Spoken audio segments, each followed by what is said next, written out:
Napoli fans around the world, welcome to Napoli Talk. We are getting to the point of the season where we need to start deciding who is going to lead this team going forward, both with the coaching position and the sporting director position. Now, in recent days, it was announced, not officially, but 99% confirmed by all media, and not just, hey, I think, no, like 99.999% confirmed that Manna is going to be the new sporting director, replacing Meluso. Now, why do we even need a new sporting director? Well, you guys know that I've been complaining about our current one, that he has absolutely no aura and authority in the changing room. When you compare that to a guy like Giuntoli, who was entering last year's changing room with sunglasses, dark black sunglasses, indoors, always two steps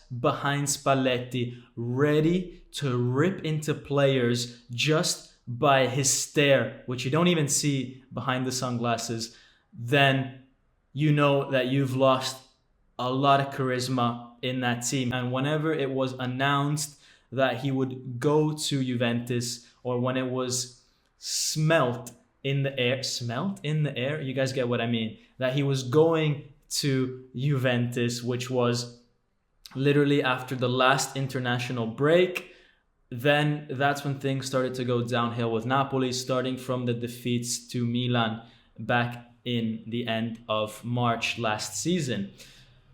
We've missed that kind of figure. We've had way too many things that happen in the dressing room this season with players, with agents, that we need someone that has a bit more authority. Is Manna the guy to do that? Maybe he's still a bit too inexperienced. Maybe he's still a bit too young. But what's certain is that he's been working closely with Giuntoli at Juventus this season.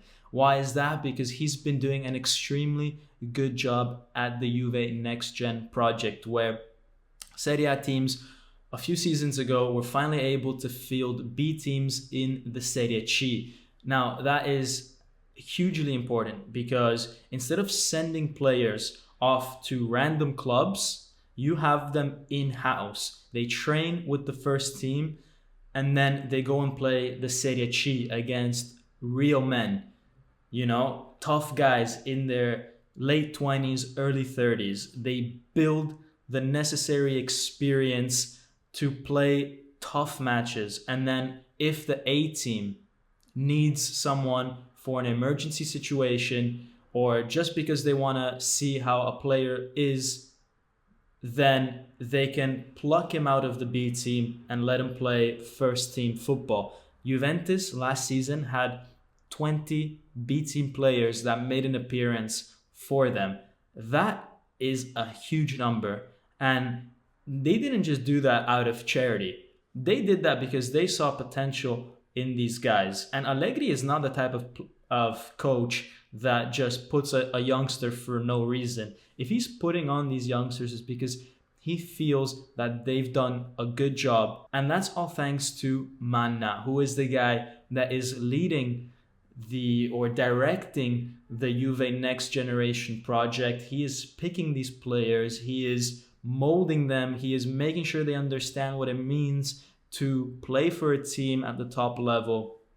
And he's doing such a good job. And the Juve A team has so many of these guys coming in from the B team that essentially Juventus were like, you know what, just work directly with Giuntoli, just be his right-hand man. And that's what he's been doing over the last few months. So he can hopefully bring that experience of having worked with Giuntoli and take it to Napoli, so that when Napoli has Manna on for next season, I'm not saying we have Giuntoli 2.0, but at least maybe some of the strengths that Giuntoli brought to the dressing room, Manna can bring those as well. Plus his own experience of having worked with young players, of picking the right young players, of growing young players to be ready for a top Serie A team. And he's also, I think, a person that's young enough to also be molded to De Laurentiis' liking. And I think that's very important. De Laurentiis doesn't want someone that has years and years and years of experience.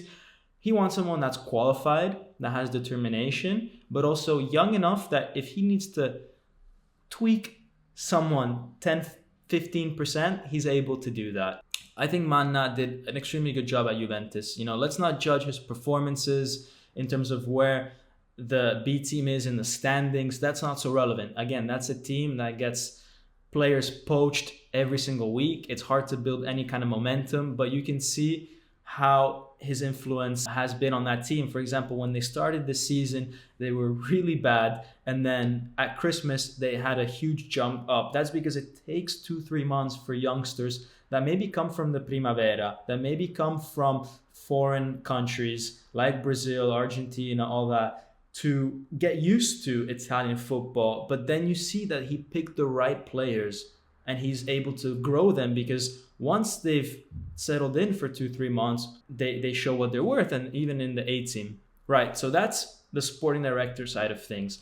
The most important thing, I think, out of that is not so much who Manna is, what he did. I mean, yes, of course, that's important. But I think the key element here to note is that nobody literally knew anything about this until it was confirmed by all sources at the same time, when it's 99.9999% certain that he's coming. There was literally no talk of Manna in the days leading up to it, which shows that literally nobody knows what's going on behind the scenes at Napoli. Napoli is a club that makes decisions with 1, 2, 3 people at most, with De Laurentiis and his closest allies. And it's not like other clubs where you have 10, 15 intermediaries working with the club and things are getting leaked here and there. No, nobody knows what's going on with Napoli. It's very clear from this Manna situation that that's the case. It was also clear when Garcia was announced pretty much out of nowhere, when everyone this summer was talking about Luis Enrique and Nagelsmann and this and that, and then all of a sudden Garcia, right? So nobody really knows. Same thing with Calzona. Nobody expected Calzona to come in. I mean, we knew that we needed a new coach because Mazzarri was not doing well, but Calzona just happened out of nowhere, right? So what do I mean by all this? I mean, nobody actually knows who's going to be the new coach of Napoli. There's a lot of talk about Italiano, about Conte, but this is all speculation, and I wouldn't trust anybody that says, it's done, 99% done. Like, no. You will know when it's done when all the big media, Sky, Gazzetta, all of them say it's pretty much official, like it happened with Manna. No one is saying that now, so this whole situation about Conte, Italiano, nobody knows. But for the sake of this video, let's assume that De Laurentiis is insisting on Conte. Now, Conte is a coach that has, I think, a lot of different opportunities available to him. And I think that's maybe part of the reason why it's not yet official, right? He might want to go to Milan and win a Scudetto with Inter, Juve, and then Milan. That would be historic. Maybe he sees an opportunity elsewhere outside of Italy. Maybe that Liverpool job, maybe the Man United job. Who knows? Maybe the Barcelona job, although I wouldn't be surprised if Xavi does end up staying, especially if he gets the semis of the Champions League. But I think Conte has the upper hand here, that he has so many options, right? And Napoli is just one of these. So De Laurentiis has to really put in a competitive offer for him.